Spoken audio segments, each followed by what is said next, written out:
NTA International News. President Goodluck Jonathan charges stakeholders to examine situation of internal displacement in Nigeria as International Day of Migrants is observed. Nationwide workers' housing scheme launched. Labor unions told to partner with government rather than being confrontational. First batch of National Power Apprenticeship Scheme begin induction course in Abuja. You're welcome to the news on NTA International. I am Chinedu Obike. Incessant conflicts and unhealthy rivalries among medical professionals has caught the attention of the federal government as President Jonathan pledges to implement the recommendation of the Presidential Committee of Experts on Interprofessional Relationships in the Public Health Sector. Correspondent Shegu Lawole reports that the President directed that a white paper on it be issued with a view to ending the conflict.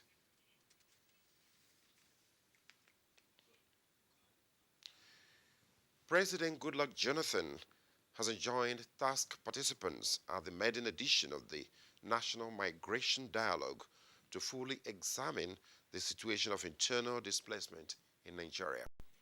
State House correspondent Hamza Musa Makropi reports that the event is part of activities marking the International Day of Migrants. 18th is International Day of Migrants as Nigeria joins the global community in marking the day. But Nigeria chooses to be different as it celebrates the day by bringing participants from the hold Migration Dialogue. The theme of dialogue is better migration management as a tool for national development. The initiative is by the National Commission for Refugees, Migrants and Internally Displaced Persons, as President Jonathan, represented by Vice President Namadi Sambo, says the dialogue will shape national migratory orientation. In addition, the President says with the dialogue, Nigeria showcases its readiness and commitment to taking practical steps in mainstreaming migration in the post-2015 United Nations Development Agenda. Beyond that, our priority is not only on international migration, but also reflects the internal migratory friction being experienced in some part of our country. The Nigerian Constitution guarantees the right of every Nigerian to reside anywhere in the country without discrimination. Therefore, I call on all present at this National Migration Dialogue to take the responsibility of synthesizing Nigerians and government at all levels to respect this right. Other speakers say migration issues can be tackled. The national dialogue ends Friday. From the Shehu Musa Air Adwa Center, Abuja, I am Hamza Musa Makaripi, NTA News. In the same vein, President Goodluck Jonathan has flagged off the nationwide workers' housing scheme as he urges the labor unions to partner with government rather than being confrontational whenever there is an industrial dispute. State House correspondent Shegu Lawole again reports. Challenges facing Nigerian workers is housing.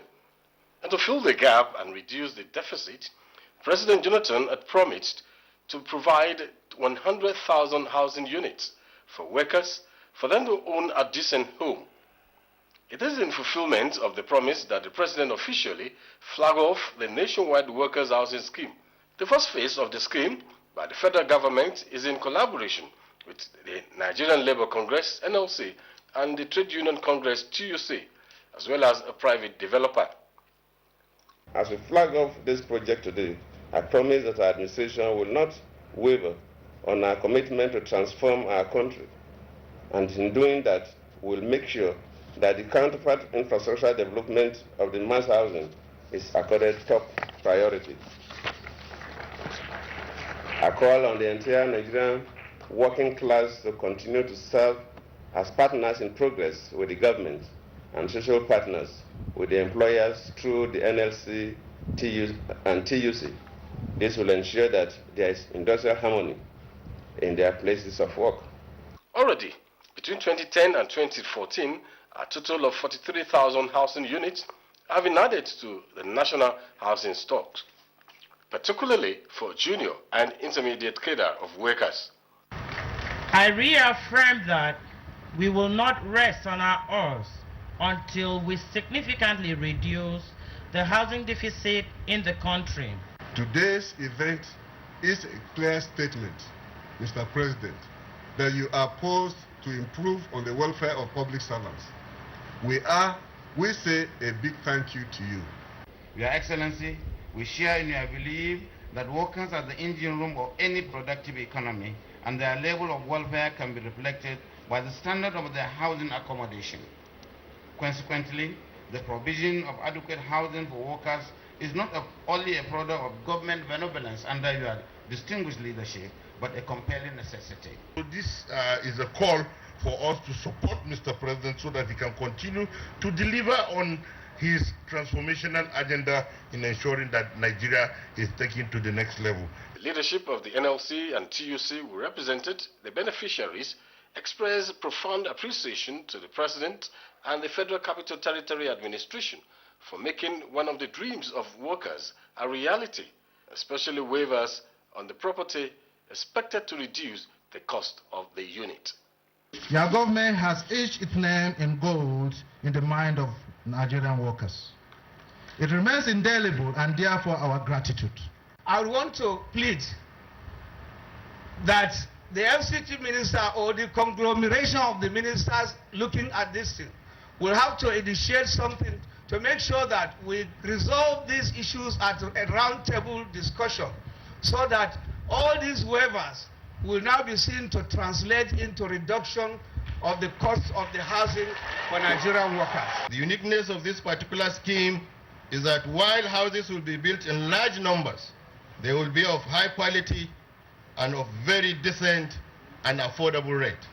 In other words, a percentage of the monthly salary will now go towards the monthly mortgage repayment, as opposed to paying 1 or 2 years rent in advance to landlords. The first phase of the project, located at Akpo, Tafiai district of Abuja, is to be completed by the end of May 2015. In Abuja, Segun Lawole, NTA News. It's really a good day for Nigerian workers, I must say. Now we'll return to the story on health professionals' conflict. Incessant conflicts and unhealthy rivalries among medical professionals has caught the attention of the federal government as President Jonathan pledges to implement the recommendation of the Presidential Committee of Experts on Interprofessional Relationships in the Public Health Sector. Correspondent Shagulaule reports that the President directed that the white paper be issued with a view to ending the conflict. Headed by the former Secretary to the Government of the Federation, Yahali Ahmed, was put in place in September 2013 to look into the challenges of the nation's public health sector, as frequently occasioned by unhealthy rivalry by different professional cadres in the sector, thereby compromising efficiency and effectiveness in healthcare delivery. President Goodluck Jonathan, while receiving the report of the committee, which commenced operations 8 months after inauguration, expressed commitment to bring an end to the conflict among public health care professionals in the country. I feel extremely sad, and most Nigerians also appreciate that the number of industrial actions we witness in the medical profession does not speak well for the country. Secretary to Government, this report, between the first and the second week of January, the white paper must be out. This report will be a major achievement in government, a great history that it will stabilize the medical profession, so that this daily, weekly, monthly industrial actions will be limited. The committee had discovered 50 areas of conflict, which among others included organizational management issue, leadership and teamwork, remuneration, and governance, and therefore recommended that the National Healthcare Commission should superintend all tertiary institutions and regulatory agencies in the public health sector. Governance issues consist of cross-cutting matters affecting the entire spectrum of the federal public service, and in some respect, the state services, which needed to be addressed in order to improve the quality of public administration in Nigeria. It will also help eliminate the recurrence of such issues in the other sectors of the federal public service for better performance, productivity, and service delivery.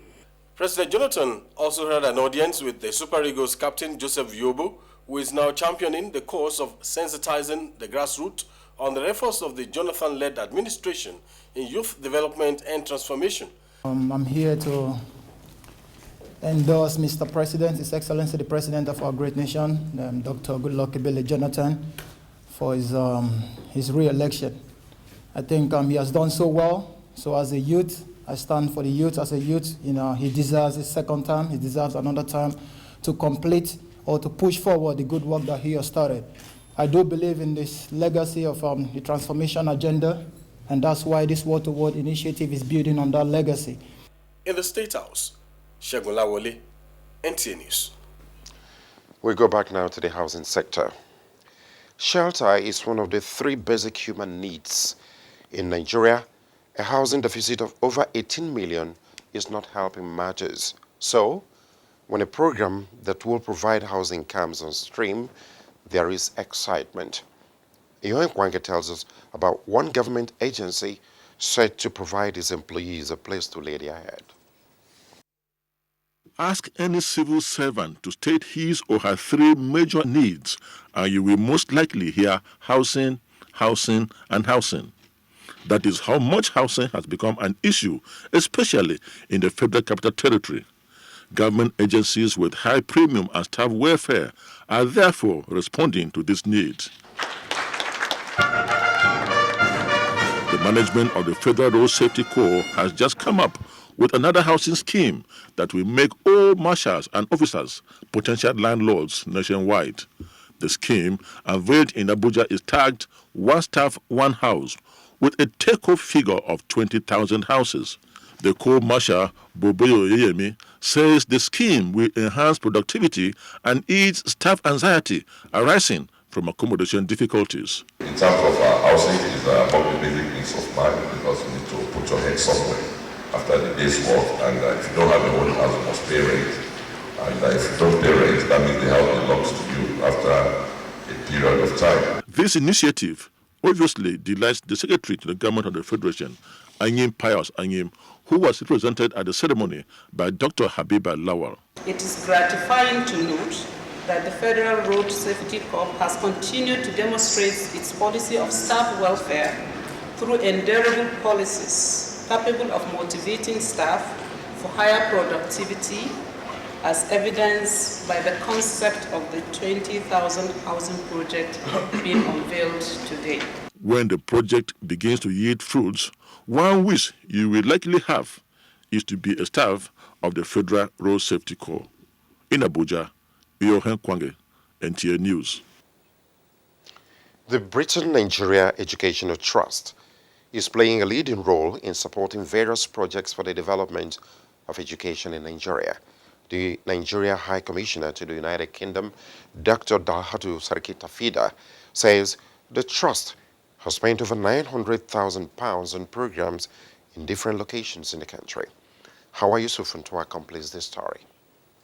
Britain Nigeria Educational Trust was established in 1968 to promote friendship and understanding between the United Kingdom and Nigeria by providing financial support for the education of Nigerians. Annually, the Nigerian High Commission in the UK hosts a reception to discuss the commitments and projects financed by the Trust. And in particular, the promotion of education and human capital development. Observations and suggestions were made by various speakers in the areas of sponsorship, research and development, as well as the challenges. We're a small organization and have very little influence. But what influence we have, we will hope to use for the improvement of education in Nigeria and to prevent young people growing up without learning. And since its inception, BNet has awarded scholarship to indigent students, developed an e-library at the University of Benin, completed the building of classrooms at the Girls' School Umutu and Diocese of Warri, upgrading of NCE teachers, sponsored scholarships through the Association of Commonwealth Universities, among smaller projects in Kaduna and Jos. From London, Hawa Yusuf Funtua, NTA News.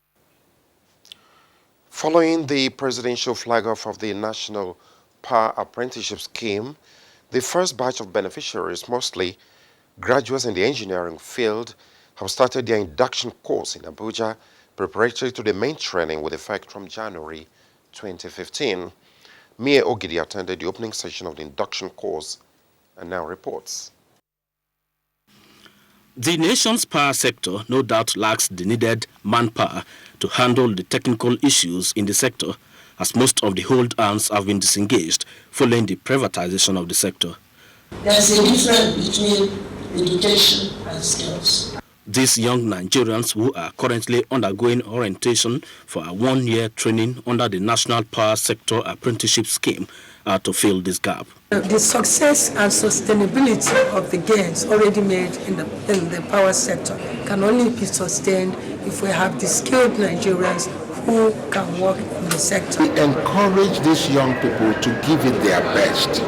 You know, some young people just want to occupy time. This is not time for occupying time. Put your whole being into this learning process. The 7,400 youths who are expected to undergo their one-year training in different parts of the country after the orientation seemed well prepared for the task ahead. With what we've heard today, we'll be able to be better Nigerians, to be able to help Nigeria to move forward. You know, if they are able to push these new engineers into the power system, there will be a positive change in no distant time into the power system. More Nigerian engineers and other technicians are expected to benefit in subsequent batches. In Abuja, Mie Ogede, NTA News. The current security challenge facing Nigeria can only be addressed with homegrown solutions instead of depending on foreign allies. Former Chief of Staff, Lieutenant General Azubike Ejirika, made the assertion at the second memorial for the former National Security Advisor, General Andrew Azazi, who died in a plane crash in December 2012. Mie Ogidi reports. It was a solemn gathering to reflect on the outstanding qualities of the late four-star General Andrew Owoye Azazi, but being a gathering well attended by top military and civilians, it turned out to be a common ground for the cross-fertilization of ideas on how to curb insurgency in Nigeria. You can only build power. You cannot buy power. It does not matter whether America is your friend or Britain is your friend or what Ghana is your friend. You must build it yourself. However, the captivating security discourse did not redirect the focus of the gathering from its primary purpose, that is, an arts exhibition titled Nostalgia in honor of late General Azazi. When you see the art, you think of him, very incredibly classy, and you think a military man would be this classy. We thank Ambassador Igali for putting this together. As I sat there, I just felt that he was sitting somewhere behind and enjoying it too. That it is not the length of life, but it's the quality of life. And I think that's the message for us who are still alive and for our children that's coming after us to continue to build this great nation. Guests took time out to visit the various exhibition stands. Late General Owoye Azazi was a lover of art. So, this art stand in his honor will stay here for 7 days, where people of like minds will come and visit. In Abuja, Mie Ogede, NTA News. You're watching the news on NTA International, reaching you from Abuja, Nigeria. Another look at some of the major stories in the news. As the International Day of Migrants is marked, President Goodluck Jonathan has tasked stakeholders at the maiden edition of the National Migration Dialogue to fully examine the issue of internal displacement in Nigeria. You also heard that President Jonathan has advised labor unions to partner with government as he launched the nationwide workers' housing scheme. Ahead in the news, National Institute for Hospitality and Tourism set to ensure sustainable development of tourism.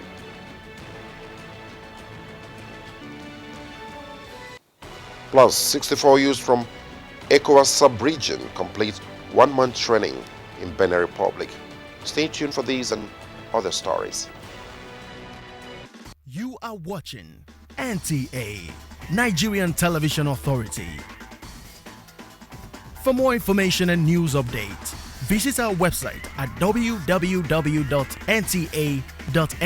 or you can follow us on Twitter at NTA News Now, or you can like us on Facebook at NTA Network News. Stay connected on our YouTube channel at www.youtube.com/NTA News Online.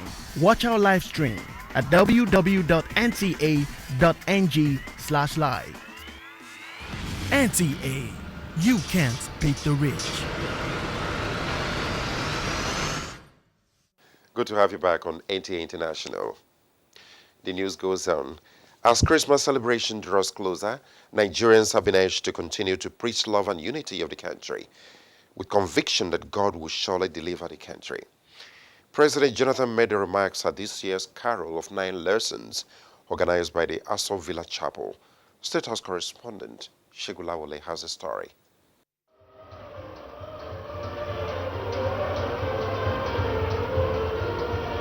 It is another time of the year to celebrate the birth of Jesus Christ, who came to the world for the redemption of mankind from sin.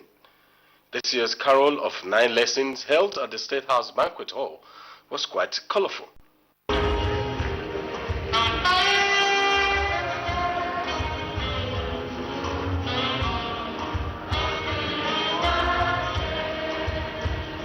President Goodluck Jonathan, who joined the other brethren to acknowledge the power of persistent prayers by various religious bodies, urged Nigerians to continue to pray without ceasing for unity, especially as the country is approaching the election year.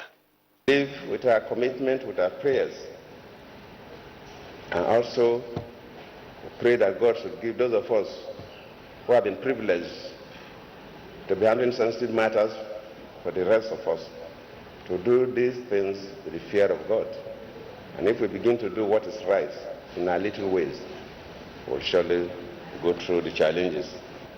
And we promise that with any opportunity given to us, we'll use it to serve mankind. Pray for the country, pray for our unity, pray for the next election, for the country to end peacefully.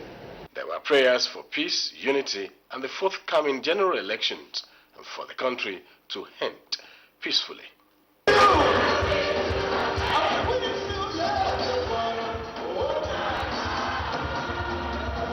From the Banquet Hall, Presidential Villa, Abuja, Shegulawole, NTA News. Tax on luxury items to generate 10.56 billion naira in 2015. Federal government and Nollywood signed memorandum of understanding for 0.7 billion naira film production. Details of these and more with Moplang Dakok.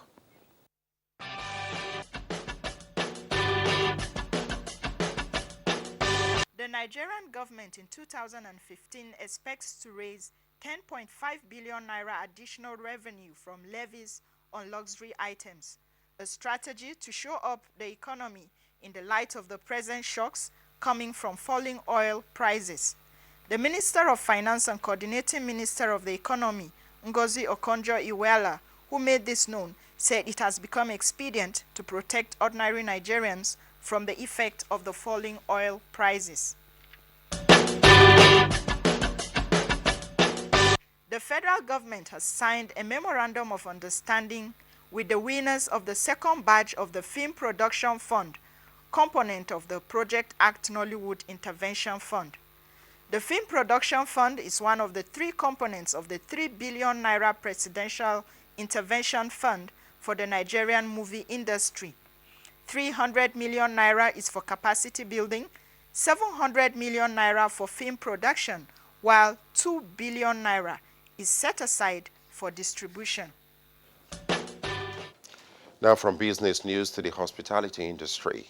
The National Institute for Hospitality and Tourism is set to ensure sustainable tourism development and high standard of service delivery in this sector in Nigeria. This is with a view to making Nigeria the #1 hospitality and tourism destination in Africa. Elizabeth Banu was at the one-day stakeholders summit organized by the Institute in Abuja. Breathtaking views of waterfalls, game reserves, festivals, as well as quality handicraft, Nigeria is indeed endowed with enormous tourism potential. And to make tourism development sustainable, deliberate efforts have been made by the National Institute for Hospitality and Tourism, NIHOTO, to train and retrain service providers in the hospitality industry. Minister of Tourism, Culture and International Orientation, Edem Duke, says with oil becoming a wasting resource, services now become the critical focal point for Nigeria to grow its economy. We will grow tourism and culture and hospitality, and we will ensure that we help to grow the national purse, enhance our businesses, place jobs at the disposal of our youths, and truly make a difference in Nigeria. And the responsibility to train operators and managers and regulate professional practice in the hospitality sector rests on NIHOTO. Engaging with the stakeholders the way we have started today, upping our game in the quality of training that we actually also give out, upping our game in regulating other training institutes, like private institutes for the sector, that in 24 months we should see a turnaround. Nigeria has over 8,000 hotels. The consensus here is that with the human resources and beautiful environment Nigeria is blessed with, there is no reason why Nigeria cannot be the #1 tourist destination in Africa.